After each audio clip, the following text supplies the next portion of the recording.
Like to say shout out to all of our brothers and sisters out there in social media land. This is indeed a great day to be alive. This is a day that the Most High have made. We shall rejoice and be glad in it.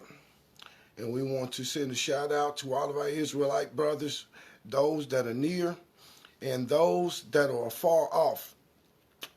This saying right here is very important. It's extremely important. These things are concerning biblical prophecy that Moses had given to the children of Israel when they were in the wilderness concerning their future. That there will come a time that the nation of Israel will be broken up and scattered and sent into all nations as slaves. So the prophecy will be a blanket prophecy that will be concerning the Israelites who were near.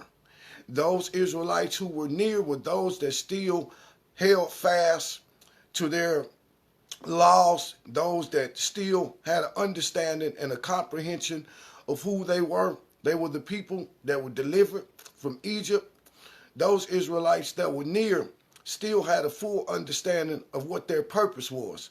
Those Israelites that would be afar off would be those that would be scattered according to the prophecies of Yeshua HaMashiach, also the prophecies of Daniel in the 9th chapter. And that prophecy in the book of Luke, 21st chapter, declared, when you see the army surrounding Jerusalem, know that the destruction of Jerusalem is near. They were given the mandate to flee from their homeland, run into Africa, so that they can be able to hide amongst the Hamitic people from persecution against the Romans. He said they would fall by the edge of the sword, and then they would be led away as captives. A captive is a slave into all nations. Joel, 3rd chapter, verses 1 through 6, declares, what have I to do with thee, Tyre and Zidon, and the coast of Palestine? As the children of Israel ran into Africa, they encountered the people of Tyre and Sidon, which are the Hamitic people, also known as the Africans. He said, what have I to do with you, Tyre and Zidon? You have taken my goodly things from my people, their silver and their gold, you carried away in their temples. And then the children that resided in Jerusalem, the children of Judah, you had sold into the hands of the Grecians.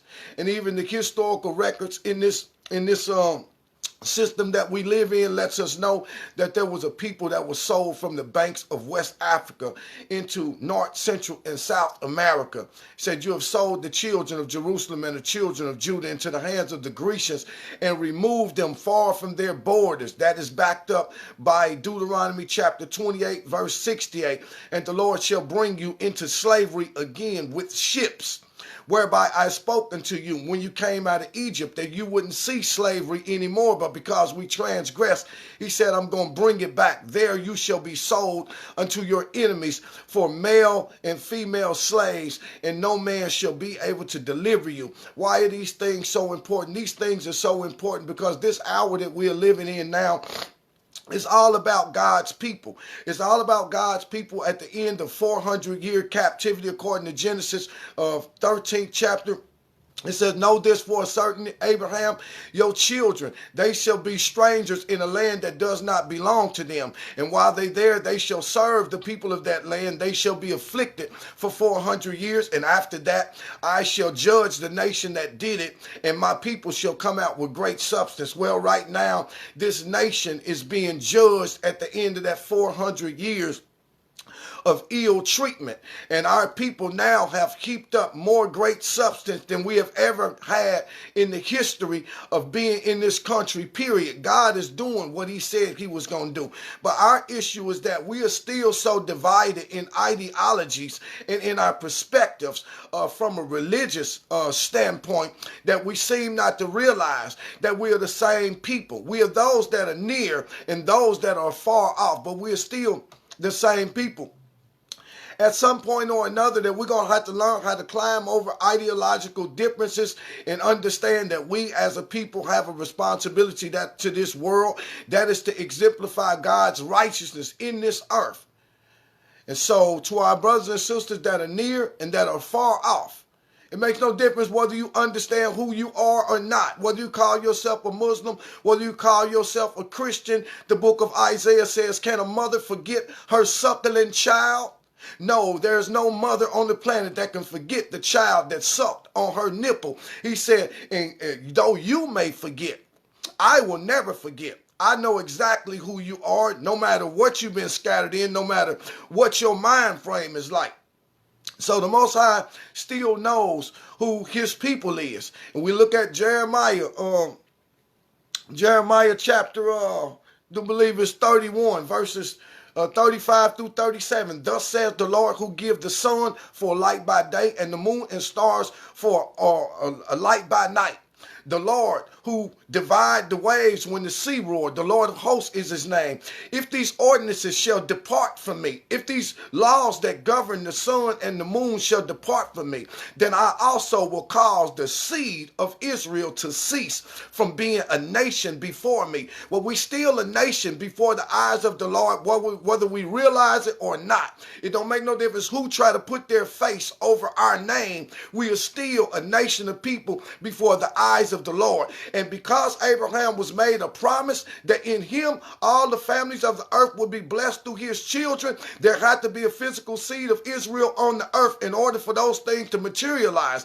But they cannot materialize until God destroys and judges his enemies, those who have kept their foot on the neck of Israel. And so you understand, in this particular hour, the whole fight is about God's people and God's prophetic word coming to pass where his people are concerned. That's what the whole fight is about. That's what the critical race theory is about. That's what the killing, that's what the court system constantly declaring people not guilty. That's what all of these things about. That's what the welfare is about. That's what the food stamps is about. All of these things are designed to keep Israel pressed in a docile place and an impoverished mindset so that they'll never understand who they are and what their responsibility is. But as the Most High continued to judge his enemies are being judged right now. His enemies are being judged right now as we speak. So it's going to be important for us to understand that these issues of race, they're not going to go away. They're much more, they're going to intensify. They're going to intensify because as they see God judging his nations, God is going to be judging his nation, but we are going to come out with the great substance that never was given to us, that was rightfully ours. What I try to tell brothers and sisters, it's not always about going back to Africa or going back to Jerusalem or going back to Israel. God told Joshua, wherever the sole of your foot tread, I have given you that land. Our responsibility is to raise up in God's righteousness, exemplifying that where we got God's protection, where we moving by faith of the Spirit that shows us how to operate, and we become possessors of whatever land that our foot treads on. That's why you see our gifted ability is unstoppable. Our singing ability is unstoppable. Our dancing ability is unstoppable. Our ability to learn and comprehend things, even though we was in a foreign land, has been unstoppable according to prophecies. Isaiah chapter 9, verse 11 through 13. Through stammering lips and a foreign speech will I speak to this people. God promised that he would raise his people up in the very places that they were made slaves out of. Tell me that God ain't did what he was supposed to do. But here's our issue. We got to learn how to do what God requires of us to do. Otherwise, we're going to perish with our heathen. This world system is crumbling at a rapid pace. And the only thing that matters is the structure of the Hebrew family that God put into the earth. We had to go through all of that preliminary to get to this one point, to deal with our men and to deal with our women. Through these systematic schemes that have been placed in this world, men no longer care for the women. Men no longer want to love the women. Men no longer want to be responsible for the women. And through this abundance of illusions, the women have no regard for the men. The women don't want to be made subjected to men. The women don't want to obey the leadership of men. And so it's a big fight between us. And how is the Most High going to work his will and his purpose in the earth when the people that he gave his purpose to still in the place to where they fighting? Well, let me tell you something. When you start talking about God's judgment is on everybody right now. His judgment is on the Gentiles. As you see coronavirus and all of these things coming to the earth, his judgment is on the Gentiles. As you see them losing the riches from middle class that they used to have, his judgment is on the Gentiles. As you see the corporations taking over everything, taking people's jobs away. As you see the government and the politics stealing the Social Security and stealing the retirement that people have kept up, that had given them a good life from the good jobs that they had. His judgment is on these people right now. As you see more and more European brothers flocking to the street corners at intersections, begging for change. His judgment is on the people. As you see in every state, tents popping up, homelessness exploding everywhere. His judgment is on everybody. His judgment is on the men of Israel, as he told the daughters of Zion that your men are going to fall by the edge of the sword. Because of your unwillingness to have an idea or to understand that I gave you a man, that he would be responsible for you, and namely he would protect you so that the next generation of children could be preserved. But since you're haughty and you're arrogant and you think that you don't need no man, I'm going to cause those men that you think you don't need, that you're going to need one day, I'm going to cause them to fall by the edge of the sword. And right now, through the penal system, our men are falling by the sword. Through gayism and all of that stuff, our men are falling by the sword. Through being murdered out there in the streets, through gang violence, through police violence, our men are falling by the sword. It's judgment upon our men for what they refuse to do, but it's also judgment upon the men for what the women refuse to do. He said, because you daughters of Zion are haughty, you walk around with outstretched necks and tinkling and mincing with your feet, with your high heel shoes on and your Brazilian weave and all. He said, you know what? I'm going to smite you at the top of the crown. That's judgment on many of the daughters of Zion who have been confined to wear hair weave now, because God have smited them at the top of the crown. But the thing is, he said, there's more judgment coming. So sisters, you need to hear this, because it is up to you. You have the power and the authority to help a man get into the place that God means for him to be in. But if you refuse, it's no longer time out for blaming a man and blaming a woman. You can't blame no man. You can't blame no woman for what God told you to be responsible for. Every man, every woman have to learn to give a man the freedom to be a man. A man have to give a woman the freedom to be the woman. And both of them have to blend themselves and understand what God requires of them where the marriage is concerned. He said, judgment shall be up on you, you daughters. He said, oh yeah, you might not need a man now. You might say niggas ain't shit now. You might say all of that now, because you can go out and get your own job. You can take care of yourself. You can feed your own family. You can do all that. But see, he said, as I get through judging you, and you get to the point to where you ain't got no job, and you get to the point to where you can't do these things, you're going to literally become meat for those wolves, those beasts of the field, as sex trafficking schemes ramp up now. Women are being kidnapped. Women are being kidnapped and sold to other nations and to other people and used for sex slaves. He said, in that day, 7 women shall take a hold of one man, and they will beg him, oh, we'll take care of ourselves, still got pride. We'll buy our own clothes, still got pride. Only let us be called by your name. See, the time is coming to where the main thing, the most important thing in this world is going to be your protection and your safety for you and for your children. And that is a man's responsibility. So you might have felt like a nigga wasn't shit or a man wasn't nothing because he didn't have a good job. He didn't have the nice clothes. He didn't have the things that you desired to have because you was too busy looking at this world system. But the one thing that you won't be able to deny is that when the God takes all of those things away, because that's what he said the judgment is going to entail. He said, instead of a girdle, it shall be sackcloth. Instead of well-set hair, there shall be baldness. Instead of a sweet smell, there shall be a stench of chlamydia, of gonorrhea, of all of these venereal diseases. He said, instead of those ornaments, I'm going to take the earrings, I'm going to take the bracelets, I'm going to take the high heel shoes, I'm going to take everything away from you that caused you to have an arrogant type of attitude. And when all of those things are gone, there ain't going to be one thing that really matters. Either you're going to be protected by a man, or you're going to fall victim to those that's preying on you. So the thing is, it's time out for trying to blame each other. Well, a man ain't this, what a man. Well, when you look at the world system that the man is living in, and you look at what he been up under, the type of oppression that he been up under, the type of persecution that he been up under, it's no wonder why he ain't had the mindset of royalty, of regality. How you gonna have the mindset of royalty and regality when you got somebody with their foot on your neck? And then on top of that, the one that they gave, the one God gave you to help a man up to get in the right place, have turned their back as though that they don't need them. Traded all of that in for what you can benefit from this world. But your men are already falling by the edge of the sword.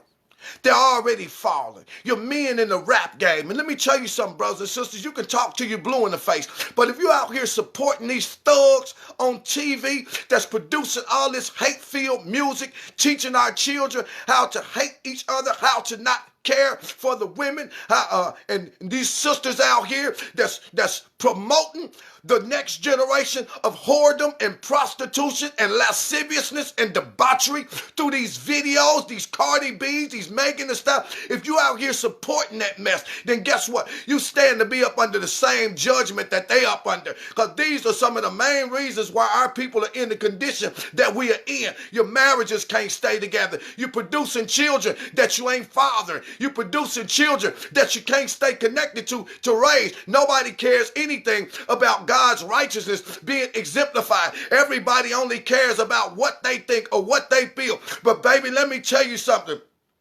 If you got eyes wide shut and you're not looking at what's going on, you turn the news on, all you see is critical race theory, critical race theory, critical race theory. And you see the races over here ramping up and rising up. They don't want the truth to be told. They want these lies to keep on hitting our people. But sooner or later, God's truth gonna be revealed.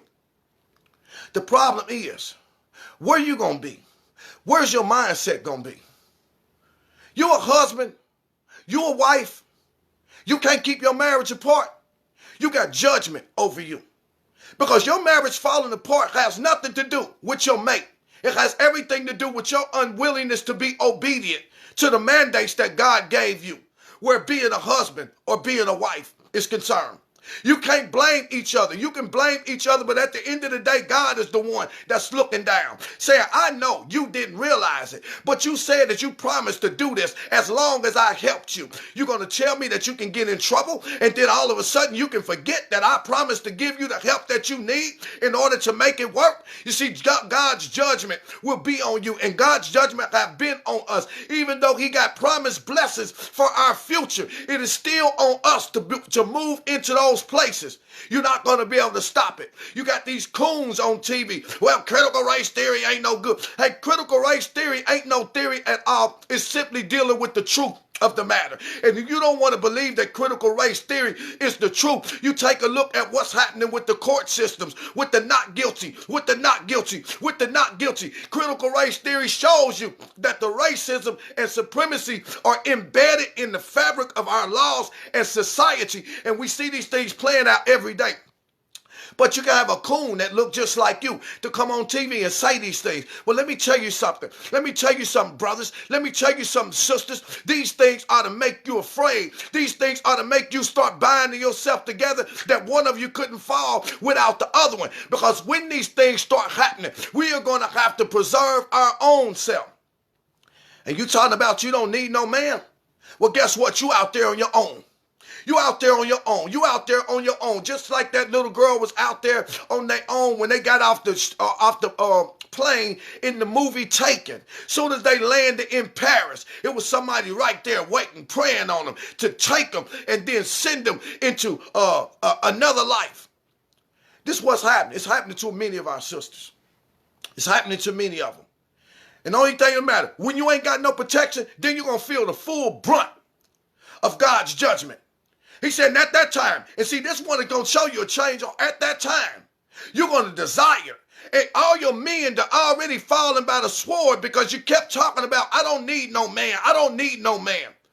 You got judgment coming up on us from Planned Parenthood and Margaret Sanger, which is critical race theory as well, embedded in the fabric of our laws. The eugenicists, whose first priority was to sterilize and to stop black people from producing babies. And now you got a system in this world that is being funneled and paid for through our laws to murder our babies. Daughters of Zion, you got judgment coming like you wouldn't believe, because you know what? There are more black babies aborted, more Israelite princes, more Israelite prophets, more Israelite priests, more Israelite preachers and teachers that are being murdered in 2 weeks' time than all the people that died in the Vietnam War. And the Bible declares bloodshed of the innocent shall not go unpunished. And so, sister, you better understand, these prophecies are going to come to pass. They come to pass at a rapid pace.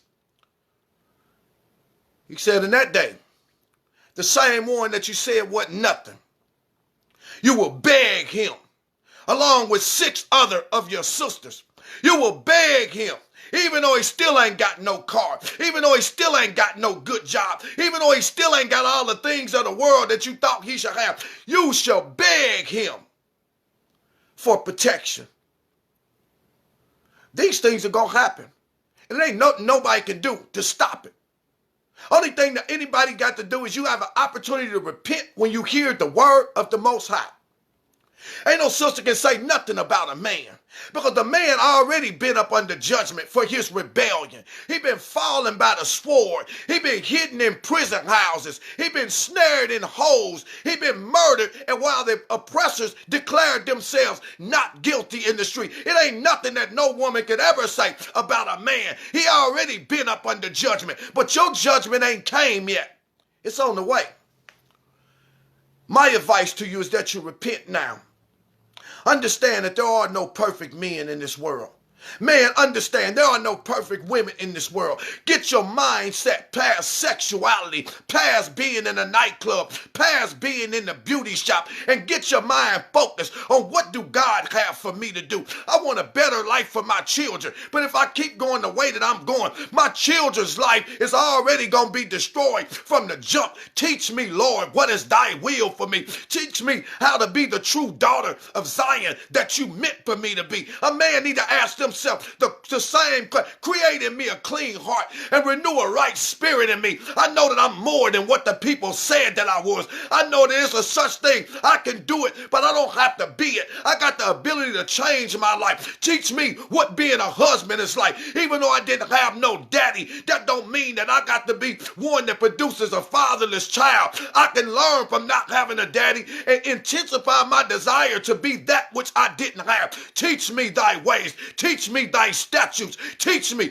make me, create in me a clean heart and renew your right spirit in me. Listen, let me tell you something. God ain't playing with nobody.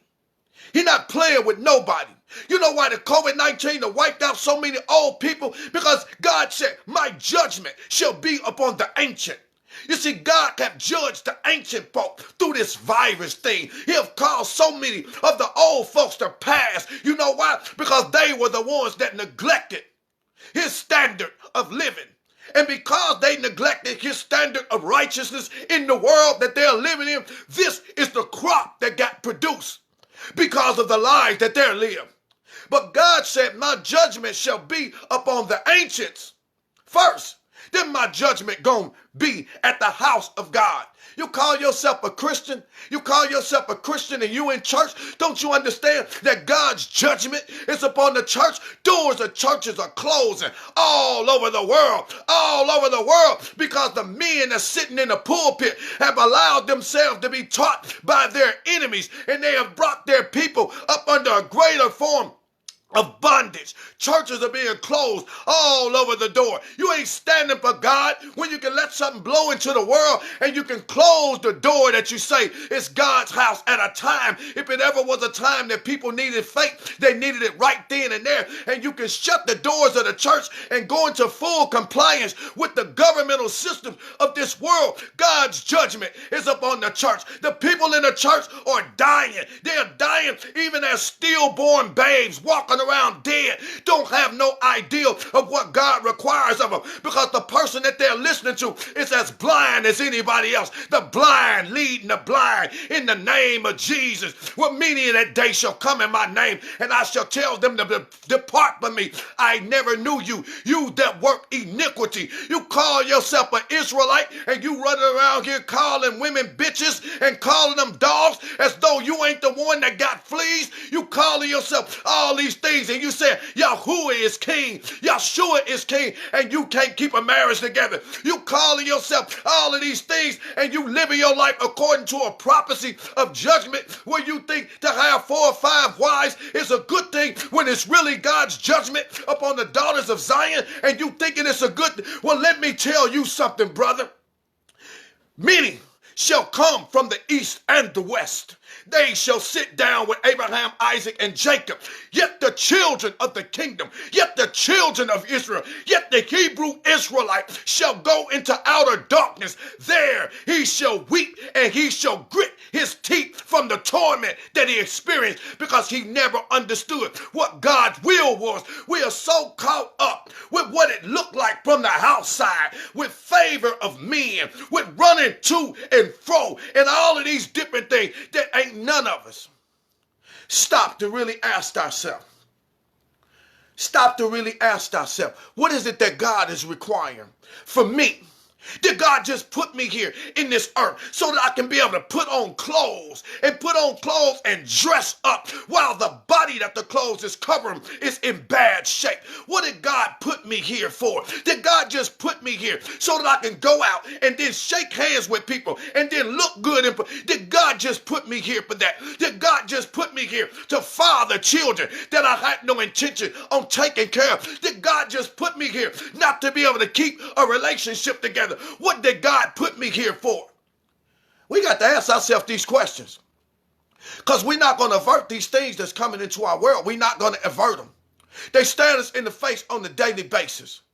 Staring us in the face. Planned Parenthood ain't closed their doors yet. It's still in every community, in every Negro community on the planet. And we walk by it as though it don't even exist. If we understood, it's a slaughterhouse, it's a murdering camp that's put in our own hood for the demise of our own people. You think the Most High just got words? One of the greatest things that we can do is learn how to pull ourselves together. Never mind the divorce that failed. Never mind the relationship that didn't work in the past. Never mind all of the things that you've been through. Never mind all of the things that went wrong, all the mistakes that you made. Never mind all that. Understand this point. God's mercy is new every day. Every day I wake up, new mercies I see. That means that nobody can hold me as a captive to anything that I done yesterday. Just because I done it yesterday don't mean it had to affect my tomorrow. Ain't nothing that I done yesterday can stop me from moving into greatness today. What are you going to do? So what, it failed? My relationship with my children ain't that great right now. So what? That happened yesterday. When you get a made up mind and you get to be a God man and you understand that I need to get on my face and I need to cry out to the Most High that's breathing and pumping oxygen in my body. Howbeit we got so many men out here that you too prideful, you too strong. You can't say that you're wrong. You can't say that you're sorry. You can't say I forgive you. You can't ask for forgiveness, but you got God, all-powerful God, creator of everything, sitting there watching you and said, look at the man that I created. He's so puffed up and he's so full of pride. He can't even got the time to acknowledge that I'm the source of everything that he has, everything that he would be, everything that he's been given over the years. I'm the source that done kept his children alive. I'm the source that done kept a roof over his head. I'm the source that done gave him a car to drive in, that he think it's all him. Look at the man that I created. Look at the man that I created in his rot gut position that'll go in church prideful and arrogant. Don't even understand that he been controlled by Satan the whole time. Ain't trying to impress people while they looking. Ain't got no prayer life. Look at the man that I created. Ain't got no prayer life. Can't talk to me. Can't cry out to me. Look at the man that I created in bad condition and can't even fall on his face and ask for help. Look at the man that I created. One bad relationship after the next bad relationship. Disagreements with the children. Look at the man that I created. Don't know who he is. Don't know what he's supposed to be. Got too much pride to come and ask me to lead and direct him. Yet he wants a woman to follow him. Why should a woman follow a man that ain't following nothing? You tell me, brother. Why should a woman follow a man that ain't following nothing? Why should a woman love you when you don't exemplify no love toward the Most High? Why should a woman tell you how wonderful you are, how lovely you are, how bad you are, how much you mean to her when you can't tell God the same thing? What kind of woman want a man like that? You see, God allowed men to go through the same things with their women that he goes through with them. Failed marriage after failed marriage. Because you're too strong to ask God for help. Even though you declare, you promise, do you say I do? Yes, I do. So long as God help you, you promise. And you failed marriage after failed marriage. Because you too much pride to go and ask for the help that you promised God that you would receive when you stood at the altar. Do you promise to do these things, sister? Do you promise to love? Do you promise to honor? Do you promise to cherish? Do you promise to do these things in good for bad, sickness and health? Do you promise to do things as long as God gives you help? Yes, I do. Yes, I do. Look at the sister. Look at the sister, so full of the blame game, so full of ill will motion to go and do her own thing, so full of rebellion from not wanting to do what a man instructed her to do. Look at the sister, so full of rebellion, she have turned back into her mother's child, the rebellious one, so full of lust and things that she sees with her eyes that she don't want to do what she said she would do. Got too much pride and too much rebellion in her to go to God and say, God, you said you promised you help me.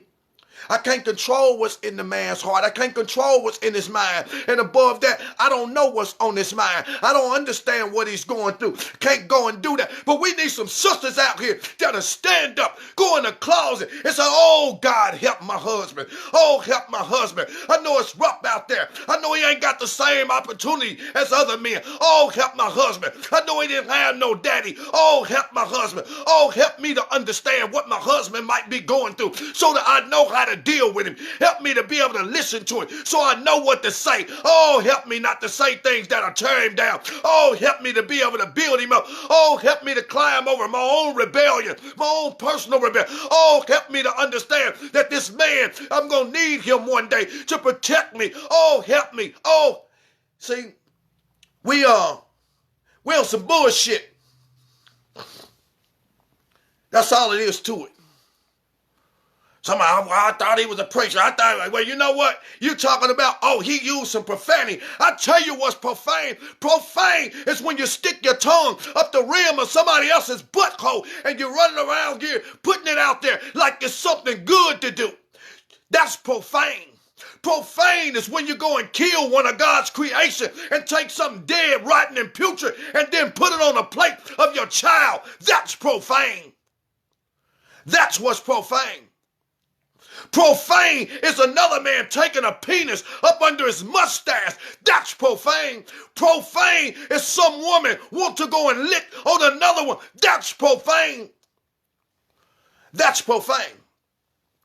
So when I say this is bullshit, you better understand it's just what it is. Because you can't get that word mixed up with anything that's profane. Profane is an act of rebellion against the one that you promised before God you would live your life with. And now you've had a change of heart and think that as though God ain't watching it. That's profane. That's profane. The time is coming. It is now. Oh yeah, I know. I do the same thing. I go out, I have me a nice time. You know why? Not because I'm caught up in the world. I've been out there already. I've been out there already. But I do it now. So that me and my wife, it enhances our marriage. We keep us connected. We got to blow off steam. We got friends. We got family. We want to go out. And when we come home, we love on each other that much more. Oh, babe, I had such a nice time. Oh, babe, I'm glad you took me out. Oh, babe, I'm glad you took me. Oh, I'm so thankful. Hey, I had a nice time too, sweetie. Oh, didn't we kick it? Oh, we moved so good together on that dance floor. You see, we as a couple go out into the world and exemplify God's righteousness to other people who are not couples. And we went out this weekend. And I go tell the DJ, my main man, L.A. Dog, I said, it's our 20-year anniversary. And he just screaming over the microphone. This is every time we hit the dance floor. Sometimes we hit the dance floor, wouldn't be nobody up there but us. But he said, this is 20-year anniversary couple out there dancing. You know what? That's God's exemplification. That's exemplification of God's righteousness to brothers and sisters that are not married, that they may be able to see, hey, you can do this. Hey, you ain't got to be perfect. Hey, Michi ain't perfect. Hey, Dana ain't perfect. They've been through some storms. We done witnessed them go through some storms. We seen them together when they got together. That was so good. We watched them lose everything. We watched Michi lose his beauty shop, lose his business. We watched her. She lost her job. We watched the car get hit and smashed where they ain't even have no car to get around in. We watched them lose a house through the housing market crash. Watched them crumble. We watched her husband go out there and work 3 hours a day at the school district and bring home no money. We watched all of this together. Were we in agreement all the time? No. Because both of us found ourselves in a place to where we hadn't been in. My wife was used to handling her own business, used to paying her own bills, had her own house, her own car, her own everything. I was the same way. Now we both find ourselves in a place that we together and both of us are on the ground.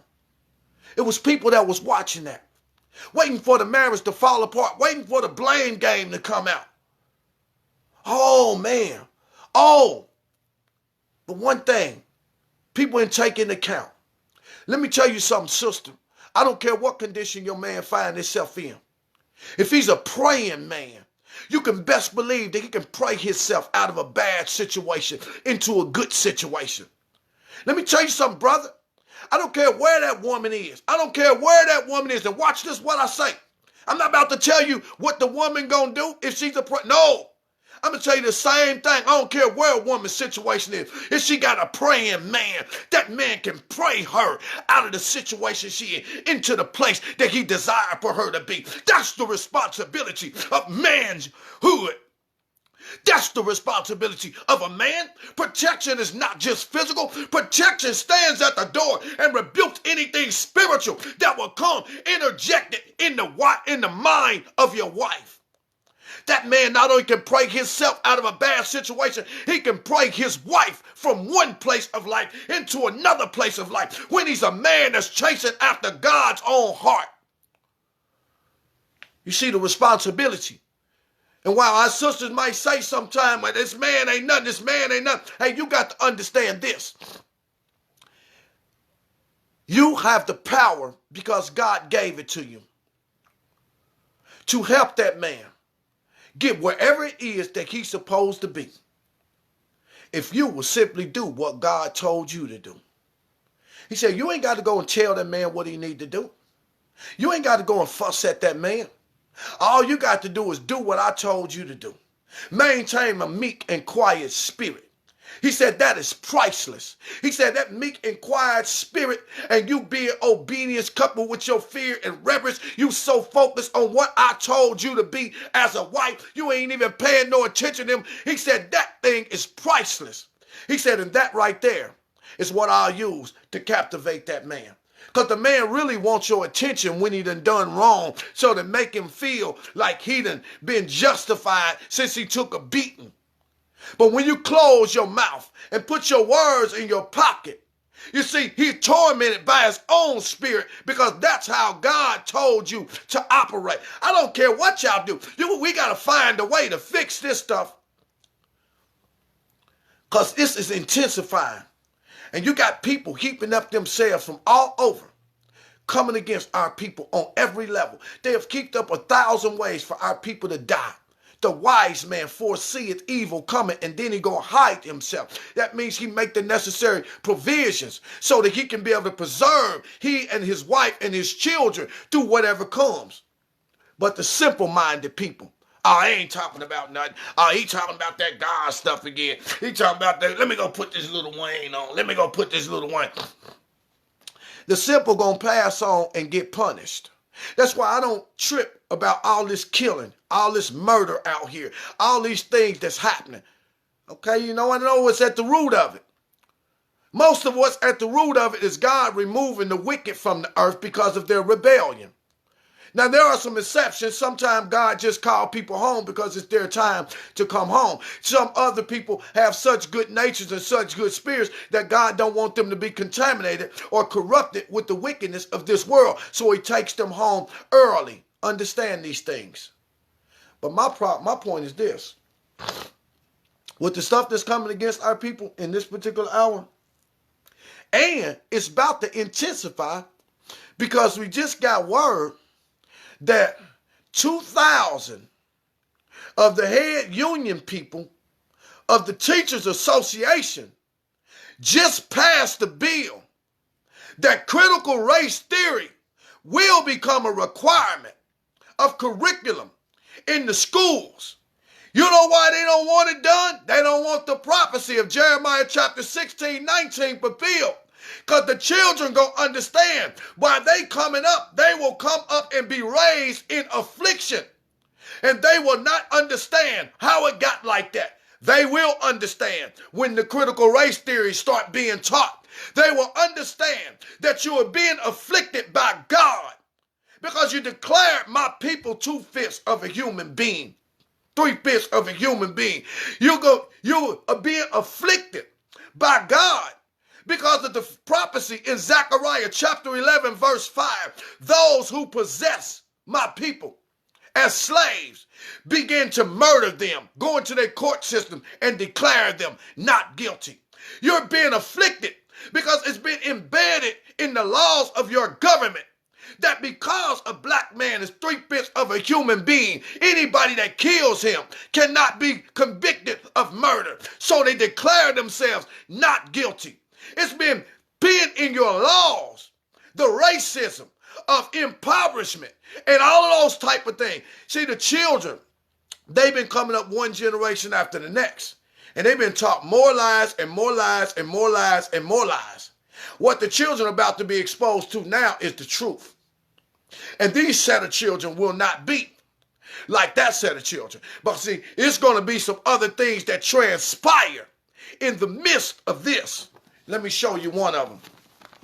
It's for all our brothers and sisters that's so afraid. We're not afraid of each other. Oh, we'll put each other in a pine box in a minute. But when it comes to the opposition, you're scared half to death. You'll tuck your tail and you'll run. When it comes to the opposition, you'll get so quiet that you can hear a mouse piss on cotton in London. That's how quiet it'll be when it comes to the opposition. But when it comes to your brother, you'll be ready to spill my brains in the street, be able to go and shoot my family, shoot my mama, shoot my grandma. But when it comes to somebody that just murdered your brother in the street and then got let off without doing a day, you're not going to go and do a damn thing about that. But God got something for all of us. Let's show you some prophecy. Let's show you some prophecy. Whichever one come first. It's in two places. It's in Isaiah 2nd chapter. No, we're going to Micah. Micah 4th chapter. That's where we're going to go.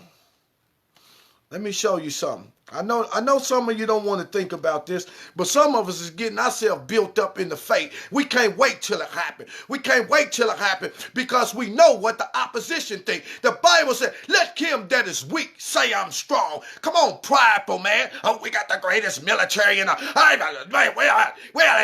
We are Mac. He said, let the weak say that I'm strong. Come on with all your pride. We know it's coming down. We know what it's coming down to. But right now, the Most High is bringing judgment because the kingdom divided against itself can't stand. And this kingdom ain't never going to be unified again. As soon as the Most High get through sending confusion into both sides and they become a destructive force to each other, then we are the ones that are meant to raise up. I don't know how you going to think you're going to raise up. You still being controlled by love and hip hop and basketball wives. You still out there on the stripper pole. You still out there throwing dollars up there to the one that's on the stripper pole. You still running around here on some 30-inch rims, blasting big music, thinking that that's the grand sum total of life. You're going to be caught up in a bunch of mess. Y'all don't wake up. If y'all don't wake up,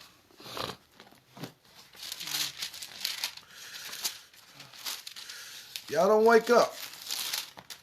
See? And sometimes you being a witness or example, it ain't all about what you say. Because most people learn from watching. It's about what you do.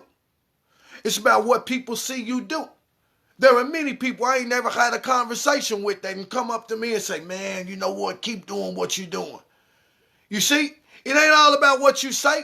It's about what you do. Micah, 4th chapter. Let's see, is it Micah 4th chapter? I'll find it. Okay. It's Micah 5th chapter, beginning at the 7th verse. I'm going to show you two things that's coming into the world. And I want you to picture where you going to be when it happens. Micah chapter 5, verse 7. This is dealing with the time that's coming into the world where the enemies who have always lorded over us start being brought low. They're not going to just be brought low and then enjoy it. They're going to raise up against it. They're going to rebel against it. They're going to want to pull their weapons out against it. They're going to want to do all of those things against what's happening. Because Satan is fueling them through the lies that they have been told. But this is the prophecy of the Most High. You got to ask yourself, where you going to fit in to these prophecies? And the remnant of Jacob shall be in the midst of many peoples, as a dew from the Lord, and as showers upon the grass, that tarrieth not for men, nor waiteth for the sons of men. In that day, the remnant of Jacob, he's going to be in the midst of many peoples. You know why? Because God told Joshua, wherever the sole of your foot tread, I have given you that land. And he's going to be in the midst of many people as a dew from heaven and as water upon the grass. That means that he understands his responsibility and he is there for that reason in the midst of many peoples to exemplify God's righteousness and teach them of the Most High's standard. It says that he waits not upon men, nor do he wait on the sons of man. That's because his whole heart had been turned toward the Most High. No longer are we the people standing at the gate, shaking a rusty cup, begging for the handouts or the crumbs of welfare, the crumbs of food stamps, the crumbs for a mediocre $12 an hour. We ain't no longer waiting on no man to do anything for us. And the remnant of Jacob shall be amongst the Gentiles in the midst of many people, as a lion among the beasts of the forest, and as a young lion amongst the flock of sheep, who, if he go through, both tread down and tear it into pieces, and none can be delivered. And thy hand shall be lifted upon thy adversaries, and all thy enemies shall be cut off. People think it's going to be some type of race war. That's in their imagination, because that's the weak thinking that they are strong. But Jacob going to dwell in the midst of the Gentiles, as the same way a lion dwells in the midst of the beasts of the forest. Why is it saying Jacob and not Israel? Because Jacob is referring to Israel in a docile state. Jacob is our brothers out there that are setting stuff on fire and throwing trash cans through windows and shooting at the police. Jacob is our brother who don't understand that he is Israel, that he is chosen. He exists in the midst of Gentiles for one reason. That is to bring judgment. Jacob shall be in the midst of the Gentiles. He shall dwell in the midst of the Gentiles as a lion dwells among the beasts of the forest. You see, we got some Jacobites out there. They don't care nothing about your police. They don't care nothing about your corporation. They don't care nothing about your court system. They don't care nothing about going to the penitentiary. They're not going to be able to be negotiated with no money. You ain't going to get no turncoats out of Jacob in this particular hour. When these people think that they're going to raise up against us, it will be Jacob. It will be the young Thundercat out there that everybody is ashamed of. He is the one that is going to wreak havoc. He shall dwell in the midst of the Gentiles like a lion dwells among the beasts of the forest.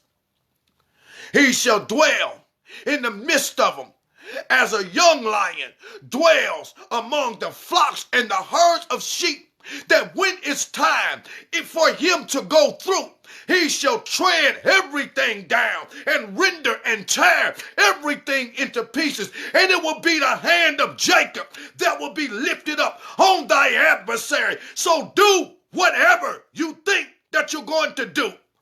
When your children come to proclaim, surely we have inherited lies from our forefathers and things where there is vanity and no profit.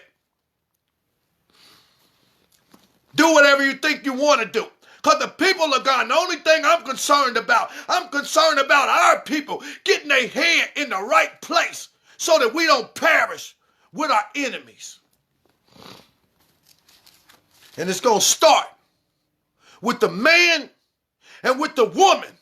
Brothers, it's time to put your hormones in your pocket, because you ain't going to be thinking about no sex when you got people raiding your community trying to destroy you. Sisters, you need to put your emotions to the side when you start seeing your children threatened with murder and all that stuff. The time for you to be emotional and rebellious should go out the window, because ain't no man putting up with no mouthy woman. Ain't no man putting up with no rebellious woman. You either going to be prepared to do what I tell you to do, or you can get the stepping.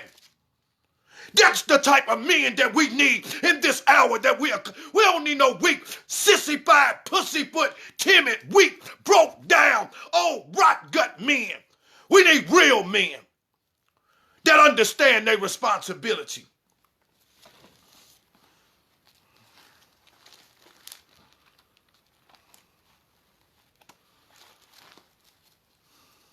You're gonna be a real man. You can't keep a woman. How you gonna say you're a real woman? I'm a strong black woman. You ain't strong black shit. You ain't strong black nothing. Until you can learn how to bring yourself up under the subjection and authority of a man and be honoring God, you ain't strong black nothing. The world done fooled you. You're the weakest, timid embarrassment to the world for us as men, as the world done ever seen. You ain't strong black nothing. I tell you what, a strong black woman is the woman that can look before God and say, I accept the punishment that you gave me for my mama's rebellion. I accept the punishment of childbirth pain. I accept the punishment of having a man rule over me. I accept the punishment. That the only reason why you made the man rule over me is because I stepped out of place and the power you gave me became so destructive. I understand that. Then you're a strong black woman. But until you get a man out in front of you, you ain't strong black nothing.